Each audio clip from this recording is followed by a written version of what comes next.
Hello, teacher and partners. I'm going to talk about gamification in my classroom. Well, as a teacher with 10 years of experience, I have always used gamification like in a 30% of the time, since I think it's very important, especially for kids, for elementary school, because that's their nature. Their nature and their language even it's to play, so it's important for them.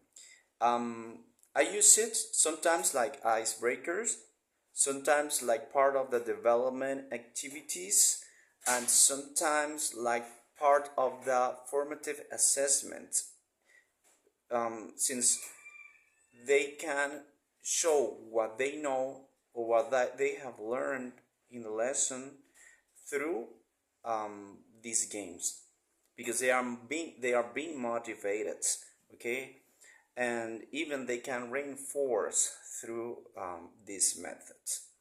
I consider that it works for all levels, especially as I said for elementary and high school. And in the case of university, it depends on the age and on the characteristics of the individuals in a group, because every reality of every group is different.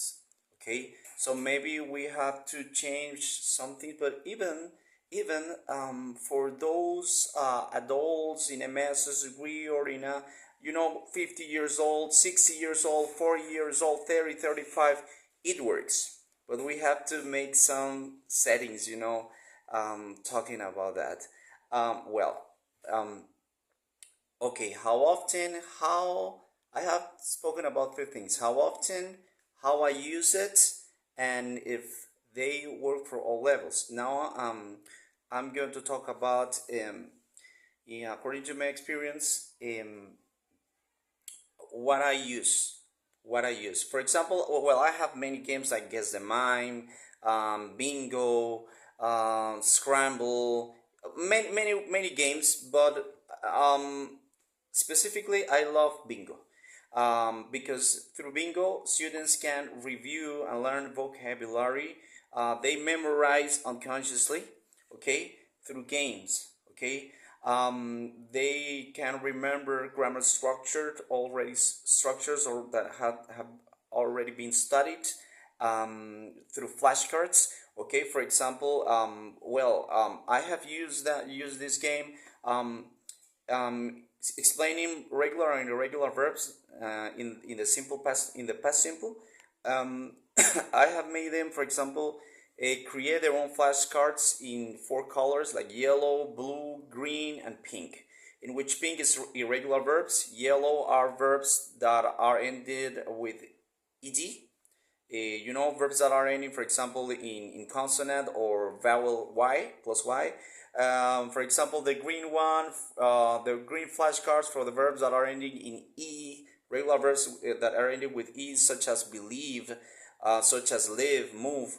And for example, color blue for the verbs that are ending with consonant and y. Okay, so they have prepared their own flashcards. They have created them in front with picture, with drawings of the verb in present, written in present, and at the back of the card, the past tense. Then imagine that there are 40 words in a group. I collect all of them at the end. That before it could be like a summative test, and also they are developing their knowledge through this activity. Then at the end, I collect the 40 flashcards. I put them in front for them to choose, for example, 8 words that they see there randomly. They choose them. After I take them and I start to show them one by one until I get 20 or 25, for example. And the one who has the 8 words, who previously wrote the 8 words that I showed, that I have shown that they have bingo, and they get a chocolate or a candy, so something like that. So that's the way I have used this. Now, it is important to let the students know that this is part of the process and it's not all, especially elementary, in elementary school, okay? That they don't think that that is the 100% of the time that they're going to play and that's the only important. No, the most important thing here is what we learn and what we reinforce through gamification, especially elementary school, because little children, it's difficult for them to understand this, that we cannot always play, and especially we cannot always win. Sometimes we win, sometimes we lose. So for that reason, not all the time gamification is good, but we have to know how to use it and when to use it, and how to connect it with the knowledge they are acquiring in this lesson. Because I consider that even it could be like part of the conductivism. So we have to be very careful about this. Conductivism is good, but we have to know how to work with it. Thank you. Botón.